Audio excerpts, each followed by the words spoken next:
Sí, ya estamos al vivo ahora. Buenas tardes, buenas noches o buenos días, donde sea que estén ahora, nuestro público y todos nuestros hermanos y hermanas en Huipalas por el mundo, y todos los que nos siguen. Hoy tenemos una entrevista muy especial con Nick Estes, quien estuvo recientemente con nosotros en uno de nuestros foros para el reencuentro con la Pachamama. Estamos muy contentos de tenerlos nuevamente aquí. La entrevista va a ser en inglés. Nuestro camarada Francisco conducirá la entrevista, así que le dejamos ahora la palabra a Francisco. Nick, welcome to Wipalas across the world again. We're so happy to have you here. The interview will be in English, as you know, and we will be translating it later for everyone as well to read it. Welcome, Nick. Thanks for having me back. Hello, everyone or anyone out there. I'm Francisco Dominguez. I'm an activist in Wipalas across the world, an organization that organizes Bolivians in Europe, in the United States, certainly in Bolivia, but also other people. We have the enormous privilege today of having with us, who's taking the time very generously for us, Nick Estes. Cool Wicasa is Assistant Professor of American Studies at the University of New Mexico. He leads the Red Nation, an indigenous-led organization committed to the emancipation of indigenous people. He's also a leading member of the collective Abolition Journal of Insurgent Politics. He's an author of interesting book, Our History is the Future, A Standing Rock, Verso the Dakota Access Pipeline, and the Long Tradition of Indigenous Resistance, which was published by Verso in 2019. So it's a very recent. I certainly recommend everyone to get it and read it. In the UK, he has penned articles in The Guardian on racism, bigotry, Bill Gates, Bolivia, and much more. His articles can also be read in a number of alternative websites in the US and elsewhere. Very welcome, Nick Estes. Thank you for being with us. Thanks for having me on. It's a pleasure. Well, we want to talk to you about the situation in Bolivia. You know that there was a coup d'etat in November 2019, which unleashed and created the conditions for a de facto government led by Janine Áñez. And one of the characteristics of this Áñez government was to try to undo everything that's been done by the Evo Morales government in 14 years of the mass administration from 2006 to 2014. What, in your view, are the most important policies of the Morales government in favor of indigenous people in Bolivia? As you pointed out, Evo's tenure was only 13 years long. And that's in the face of looking at 5 centuries of colonialism within Latin America, within the Americas in general. And so he, in many ways, accomplished, a lot within that 13-year period, but also, it's 13 years compared to 5 centuries of colonialism. So it's important to keep that in mind. And that, the proceso de cambio, the process of change, isn't something that happens with one administration. And as we see, it wasn't just with Evo Morales, but it continued on with Luis Arce and David Chocoenca. But for indigenous people, there's 2 aspects of this. There's the domestic policies that he implemented for Bolivians, indigenous Bolivians specifically, but also what he represented internationally to all indigenous peoples. And in many ways, indigenous peoples in the United States saw Evo Morales as our president as well, because he represented kind of that indigenous movement and brought it to a place in which indigenous people have been categorically excluded for throughout history. So, it's important to remember that Evo Morales didn't make these changes on his own, but he was very much responding to the social movements that brought him into power.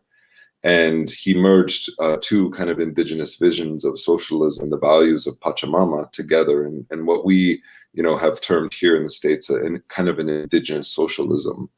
And this, has led to certain policies, such as plurinational policies that recognize indigenous rights, the rights of Mother Earth are codified within the Bolivian constitution, as well as the languages being recognized as official languages of Bolivia, as well as the recognition of Bolivia as not as a single nation, with a single citizenship, but a multi kind of diverse nation with many nations internally to it. And when we look at places like the United States Constitution doesn't allow for those kinds of plurality and doesn't allow for the recognition of different ways of organizing or collective rights. Instead, it's more based on kind of the liberal democratic system of individual rights, codified within things such as the Bill of Rights, which are important but don't necessarily express the collective rights of indigenous people. And so in many ways, that was one of, the great strides forward that, Evo Morales and Bolivia had made during that time. So a lot of us still look to that, the rights of nature, the plurinational model, and also the recognition of indigenous rights codified within the Constitution. Yeah, so from what you're saying is Bolivia may be able to perhaps share some experiences, some lessons for the governments and administration of the United States, rather than the other way around, as usually seems to be the case. But I remember very clearly, what you're saying, because I had a personal experience. I went to Bolivia. I remember I've been there several times. And on one of the first occasions, we were watching television. And I remember there was something strange about it, because I wasn't watching it really, until I paid attention and I realized that the language that was being used, I did not understand, which was possibly in Quechua, maybe Aymara. I don't know this language necessarily. And what was fantastically interesting was the fact that the program was being run with subtitles in Spanish. So a clear confirmation of what you're saying. And this may be the reason. This is what we want to explore right now. This may be the reason why there is this incredible racism of the elite in Bolivia. It's clear, we have experience and the history demonstrate this. The elite in Bolivia, which is a very small percentage of the population, 1% to 5% perhaps, it depends on how you measure it, is deeply racist against the indigenous majority. And do you think that this racism helped to explain the wave of repression and violence that was unleashed against them? What's your view? Absolutely, but much like racism here in the United States against indigenous people, racism against indigenous people in Bolivia is tied to economic motives, right? So here in the United States, racism against indigenous people is tied to the acquisition of land, right? And understanding that indigenous people stand in the way of the United States government or multinational corporations when it comes to resource extraction or resource colonialism, as we like to call it. So in a place like Bolivia, it's a little bit different, because many of the indigenous movements and the campesino movements, as well as the workers' movements, allied together to nationalize Bolivia's natural resources, specifically natural gas and also lithium. And so one of the reasons why isn't just a hatred for the Indian because they're Indian, because they speak a different language, they have darker skin, or whatever their worldview, but it's because they have been the driving force to nationalize these resources that are typically plundered by Western imperial powers and multinational corporations. And so that's, we have to be clear that there's a class element to this as well. It's not just race in general, but it's also race tied to class. And specifically in this case, we're talking about indigenous people.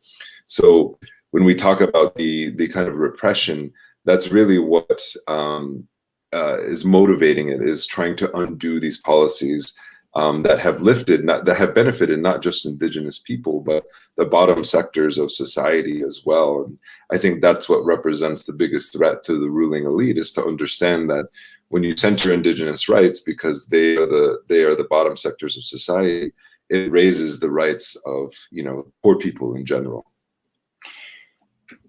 So we understand, not that we justify, but we understand why the elite in Bolivia is racist, why they're violent, because democracy doesn't help them. Democracy means that the majority who will be indigenous, would actually end up doing things in favor of the whole nation, not just a small elite. But the question that follows from there is Western powers may be losing some privileges as well, as much as the elite, but does that explain the West? Does that make the Western powers also their hostility towards, the Evo Morales government in Bolivia? And very soon, as we know, against Luis Arce. Is that also tainted with racism, do you think? Absolutely. I mean, I remember right before the coup in 2019, Evo Morales was speaking at the United Nations right after, Donald Trump was speaking. And what a contrast, in visions for the world. You have this Amaira, indigenous peasant who became president, who's also a coca grower and a union organizer, next to this billionaire, racist, white supremacist real estate person in the United States. They're both presidents, but they have contrasting views of not, one is a unilateral kind of view of the world that the United States needs to maintain hegemony, whereas the other one is a multilateral view of the world in which there can be many worlds, and there should be there shouldn't be kind of an imperialist kind of overlord of that. And so when we think about this, Trump cites that was in that speech where he said we need to go back to the Monroe Doctrine, and the Monroe Doctrine is really an extension of the US's idea of manifest destiny, that it had the right to, the God-given right to come in and conquer indigenous people's lands and take it for white settlers and to settle that territory. That ideology was extended to the hemisphere, saying that the United States was the sole, or should be the sole, European superpower to intervene within the Western Hemisphere. And of course, we know that has extended to the rest of the globe. And so when we think about Indian hating in the United States, it's not something that's just that the United States does to its own population, but it exports that to other places like Guatemala, to Honduras, with the assassination of Bete Cáceres, or to a place like Bolivia, right? There's a reason why Che Guevara died and it was assassinated in Indian country, right? Because it was not just stamping out the possibility of liberation for indigenous people, but it was also stomping out the possibility of an alternative to capitalism. And now it's all about stomping out an alternative to neoliberalism. And of course, the interventions have changed. We've moved beyond, or I don't want to say we've moved beyond, but the tactics have changed from outright military intervention and invasion to something we now know as hybrid war, where it's, we can use the tactics of lawfare or the tactics of corporate media to smear, or the tactics of sanctions, and use them as a combined kind of method to demonize, defame, and ultimately, hopefully, overthrow leftist governments or progressive governments in Latin America. So, of course, the reason why the United States has had to shift and pivot to that tactic is because they've lost legitimacy in the world. And in some ways, it doesn't make them any less dangerous, right? It's still a wounded dragon that's slashing its tail everywhere. It's still a dangerous entity that could, result in some kind of conflict. But nonetheless, it has had to shift its tactics to something that was less overt and less kind of, So today, there's no U.S. There wasn't a U.S. embassy during the coup. But that doesn't mean that the U.S. didn't play a role. We don't know what role it played explicitly, but we can kind of guess the role that the CIA played in these coups. But nonetheless, the U.S. maintains that kind of control, even though it's not as explicit or visible as it was in the past. Yeah. So imagine what they believe. Certainly, sections of the elite in the United States believe, and this is quite widespread belief.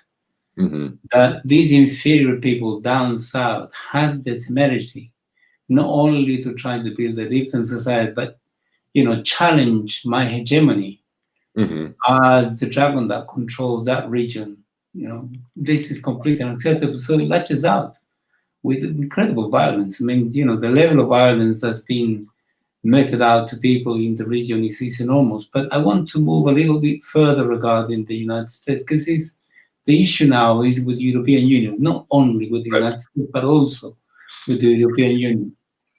All the Europeans, I would say, they tend to present themselves in the last period fakely as, the harbingers of democracy, human rights, and all the rest of it. The United States does it, but without conviction, and doesn't convince anyone.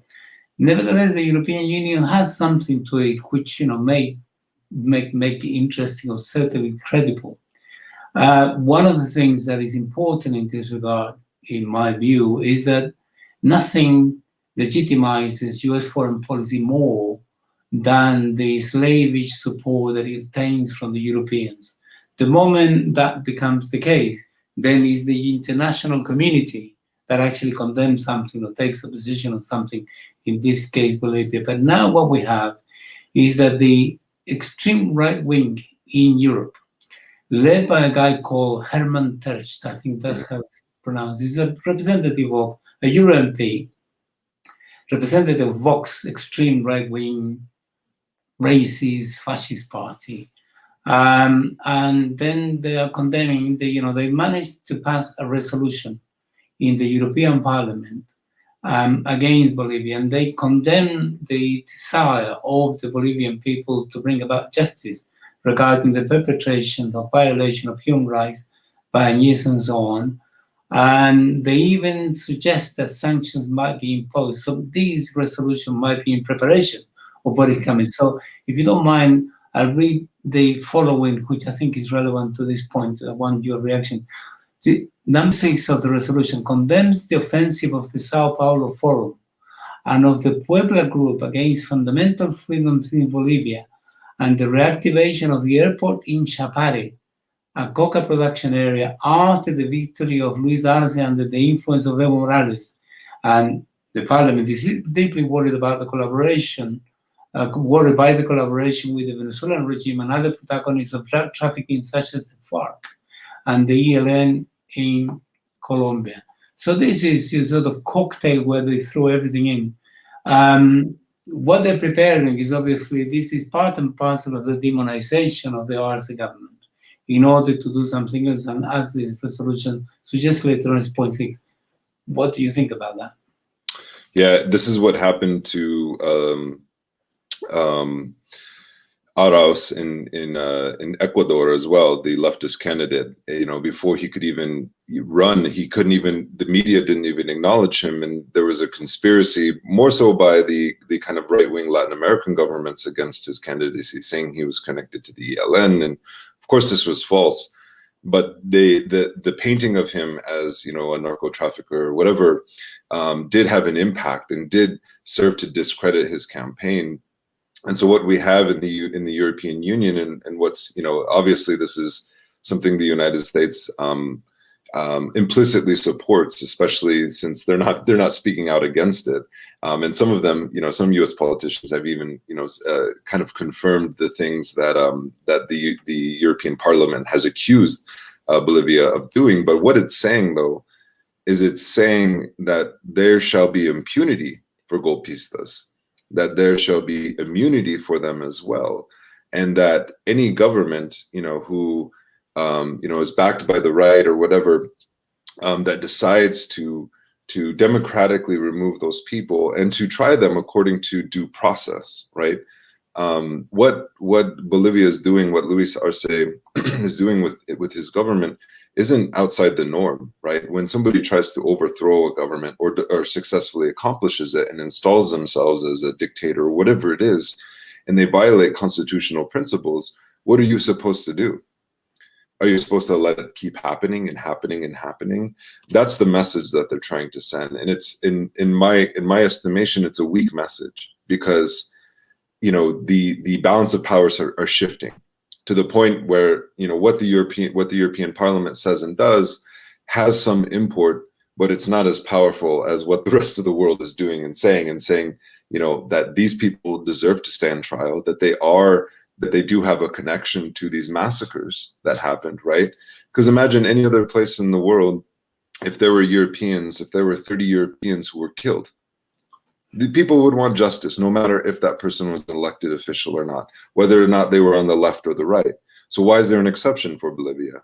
Because they were Indians, because they were poor people who were killed and massacred, right? Because they were leftists, right? That's the message they're trying to say.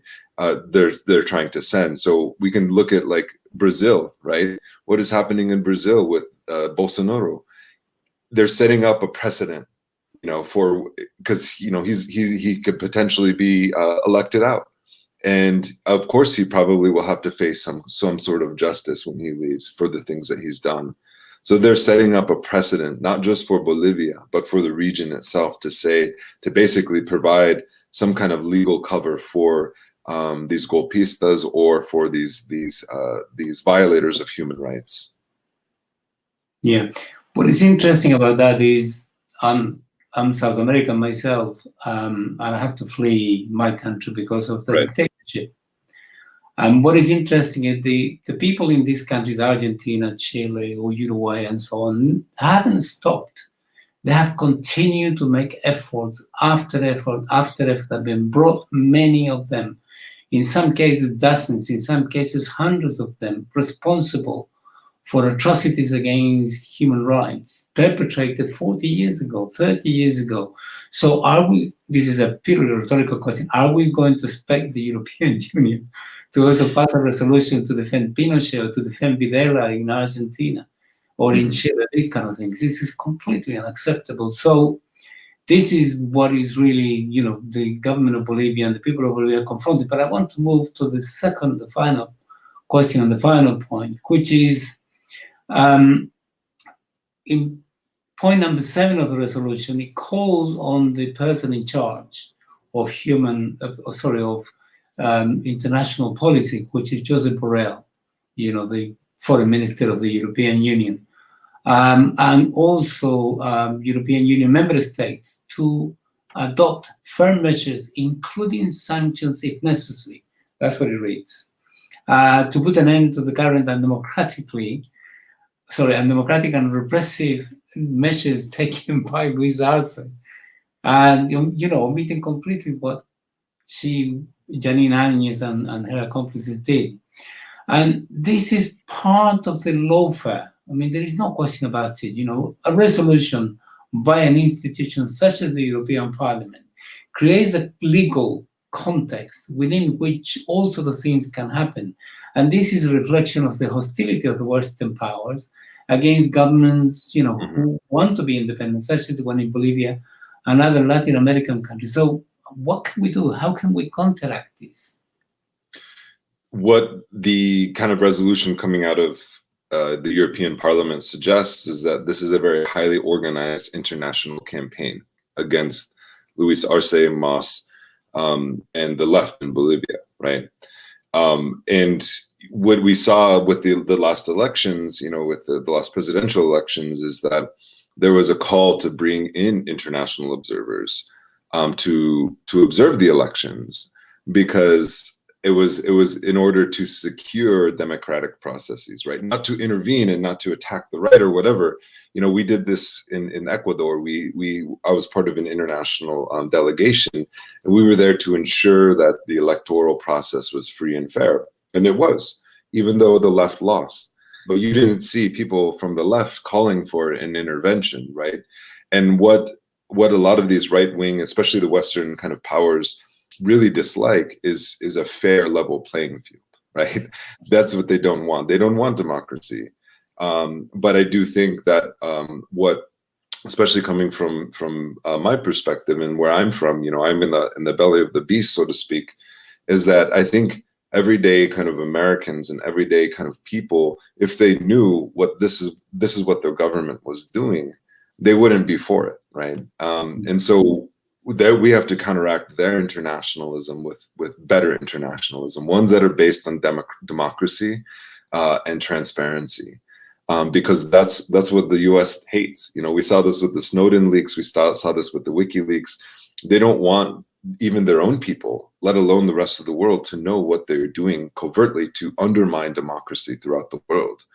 And so this is going to take a kind of conversation where we listen. We don't have anything to offer, but where we listen to especially movements in the South about what is happening and what our countries are doing, right?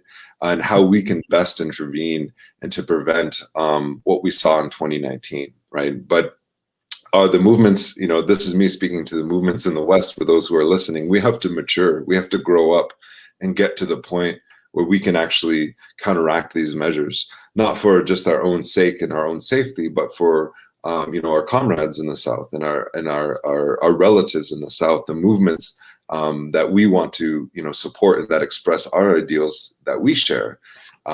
That's what it really means to be an internationalist. And I think the left in the West, whether it's even on the whether the left or the right in the US, it's very kind of parochial and narrow in its vision. And I think what has happened in Bolivia, what has happened in Latin America, has really opened the eyes of many people to say, why aren't we intervening? And I encourage people who are listening, who are in the West, to really develop those ties internationally, and to think that this isn't just a struggle for gains of Bolivian people, but Bolivia is a vanguard, so to speak, for indigenous rights, for the environment, for climate change.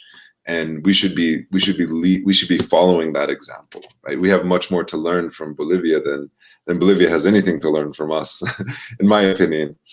So it's our obligation to defend these gains and to defend the people's movement in Bolivia itself. So that's what I would say. The only way to counteract right-wing reaction is through solidarity. Absolutely, and to spread the message and to tell the truth, which is, activists, fantastic activists like yourself are going to help us do. We have a lot of work to do from now on in the future. So thanks very much for your time. And if you want to add anything, please do. Perhaps you may want to send a message to the people of Bolivia who will be listening to this with a lot of interest before we conclude this. I just want to say thank you for continuing the struggle and for carrying forward the beautiful vision of not just the Bolivian people, but all indigenous people in the hemisphere, because we really follow the example that has been set. And you have much admiration and love from the North. So as we say in our language, Wopila, thank you. A big thanks to everyone in the South. Thanks very much for that fantastic interview. Much appreciated for your time. Thank you, Nick Estes. We're delighted. Gracias, Nick. Thank you so much. There's been a phenomenal remarks you made. Ones that we will be translating. It really has touched my heart that you said that Bolivia is a vanguard for the rights of indigenous people, and we feel so proud of that. Thank you. We'll continue to work together. Thanks, Francisco. Gracias. Hayaya, Nick. Gracias. Yeah. Thank you. So we are ending the live transmission. My internet is terrible.